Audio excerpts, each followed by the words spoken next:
manggahan, niyugan, maganda yung pagkakasipan nyo.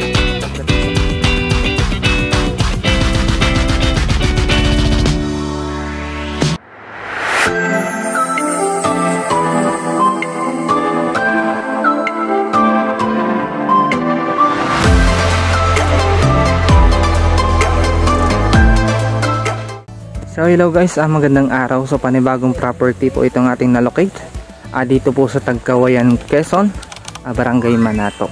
So itong property ito, sa mga naghahanap po ng along the cemented road, so ayan po, sementado po yan. Then productive po na farm lot. So meron po tayong available ngayon. Ito nga po, atog po ito ng kalsada dito sa kabila at dito sa kabila. So ayan, sa kuryente po, sa unang nahanap po ay kuryente, ay okay po siya. May linya po siya ng kuryente. Ayan po yung wire na yan. Sa kuryente po yan. Then sa tubig, meron din po itong ilog sa loob ng property. Then ayan po, along cemented road. From highway po ang madaraan natin dito ay rough road at cemented road. Pero pasok na pasok po ang 4 wheels po dito sa property. Then yung area niya, so ayan po, very productive naman po siya. So may mga fruit bearings sa gaya po ng mangga. At ayan po, niyugan. May mga ilang kakahuyin pa. Then may bahay pa nga po dun sa dating yung nakatira po dito ng mga natauhan po. So yan po ang kanyang productive po. Pinaliparan ko to ng drone. Meron ditong area na mataas na yung parang overlooking niya. So sa drone ko yun i-explain, sa drone shot. Dito, libutin lang po natin. Punasan ko lang yung camera.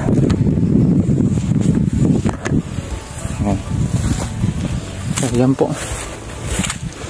ito yung giniba ng bahay. Then, ito nga po, kagandahan nito, along cemented road sa highway ay napakalapit po. 6 km lang po, pasok na pasok ang sasakyan. Sa mga kalapit po natin, meron na po tayong mga kalapit bahay naman dito, mga bahayan naman po ito, kaya po safe yung lugar. Then malapit din tayo sa mga nasa 4 kilometers lang po siya sa barangay hall, tapos school. So na ayan po, manggahan, niyugan. So yan, productive po na tabing kalsada, cemented road. Maganda yung pagkakashape ng lupa niya pagdating sa farming. Pwede naman din dito po yung mga sa mga kambing, pwede po yung area niya. Then kagandahan nga po nun, along cemented road, malapit sa highway, pasok ang 4 wheels, may linya ng kuryente, tubig, at may maganda tayong ditong pano, yung mataas po ngayon, parang pwedeng overlooking po yan. Yan. So pwede kayong mag-alaga din dito ng mga babuyan. Yan. Maganda naman po yung area. So yan yung area na pwedeng pwestuhan ng kubo na paglagyan ng mga kumbaga overlooking kasi po yan. So ayan, malinis naman dito. Hindi lang po siya yung flat land, kasi for farming lang po talaga itong areang ito. Ayan po, kasi sa mga niyugan, yung taas, baba, yun po ang kanyang area. Pero hindi naman po siya yung malalim, at hindi rin naman po siya yung sobrang mataas na bahagi ng lupa. Kumbaga, goods lang po siya for kumbaga, for retirement. Yung pagbabahayan, pwede po ito. Dahil may mga portion din naman po magandang area, kagaya po nito. Then, kagandahan yan, makulimlim. Kahit tag-init, maganda ang ng klima, kasi gawa ng maraming produkto din sa property, madaming puno ng niyog. Then, yun po, sa kabilaan, kuryente, walang problema. So marami pa siya ng punong mangga. Ngayon, doon pa po yan sa dulo doon. So hindi ko lang masusudsud lang talaga. So kaya po mas madalas ay pinapa-drone shot ko na lang po, para kita nyo din naman po yung mga karatig na area. Yan. Yan dito. Kahit dito lang, ayusin lang po ito, malinis lang ito. Pwede na dito magbahay. Yan, pasok ang sasakyan. Then hanggang doon pa po yan, cemented road. Develop na nga po yung kalsada dito. Dati po, nung unang punta ko dito, ang madaraanan papasok hanggang dito, pa lang, tawag dito, lupa pa. Pero ngayon, mga nasa 80% na yung madadaanan na fully cemented road papasok dito sa property. Ayun ang kagandahan niya. Dito, ayan, mayroon pa siyang sakop dyan sa kabila na area ni Yugan.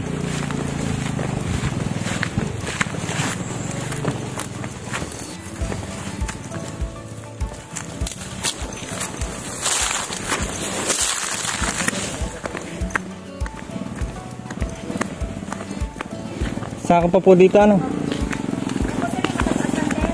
Okay po. So ayan po. Yan po, sakop pa daw po yung matataas na yan. Dito, yung portion dito sa pababa na ito. Yan pa, dito pababa din siya. Yan, sakop pa dito ang area. Kumbaga may portion pa din dito.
Sa bahaging ito po matatagpuan yung mataas na portion ng lupa na pwedeng paglagyan po ng kubo.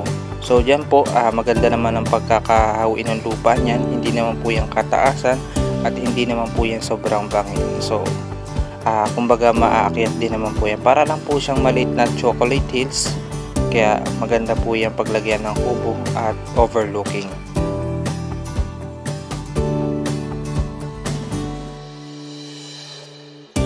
At kung pag-usapan po natin ng presyo, nagkakahalaga lamang po ito ng 2.5 million. So yun na po yung 6 hectares na niyugan at marami rin po mga fruit bearings kagaya ng mangga.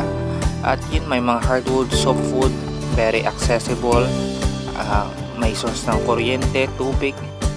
So yun ang kagandahan ng kanyang property, murang-mura.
Kung nagustuhan niyo po itong property ito, i-message niyo lamang po ako sa aking number.